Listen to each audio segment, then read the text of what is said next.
ending supply, vomiting and infection, and even death in severe cases. So,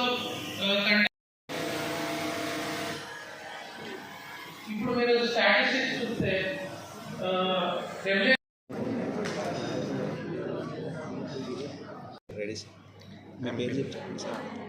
I'm Vinod, Senior Director, Bureau of Indian Standards, Vijayawada Branch Office. Today we are conducting the Manak Manthan for Code of Practice, Hygienic Practices for Preparation and Supply of Food and Meals in Schools. So we have invited teachers who are involved in the supervision of schools and government schools.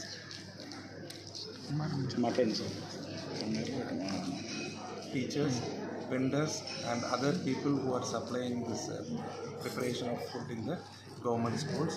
We have just explained about the standard, telling them what are the nuances, taking care of hygienic practices, and the feedback received from them we will be forwarding to the sectional.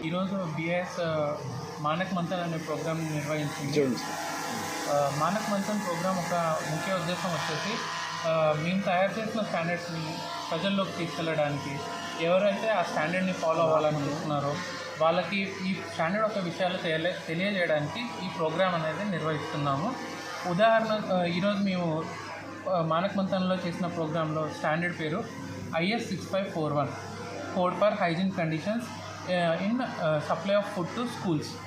ఈ ఏదైతే standard ఉందో ఈ standard మనం మన government స్కూళ్ళలో పిల్లలకి mid day meal ఏదైతే supply చేస్తుందో గవర్నమెంట్, ఆ సప్లై చేస్తున్నప్పుడు వాళ్ళు ఎలాంటి హైజీన్ ప్రాక్టీసెస్, ఎలాంటి ఫుడ్ సేఫ్టీని వాళ్ళు ఫాలో అవ్వాలి అని వాళ్ళకు ఒక గైడ్లైన్స్ లాగా మేము అది తెలియచేయడానికి ఈ ప్రోగ్రాం నిర్వహించాము. ఈ ప్రోగ్రాంకి ముఖ్య అతిథిగా శ్రీనివాసరావు గారు, director mid day meals and school sanitation attend అయ్యారు.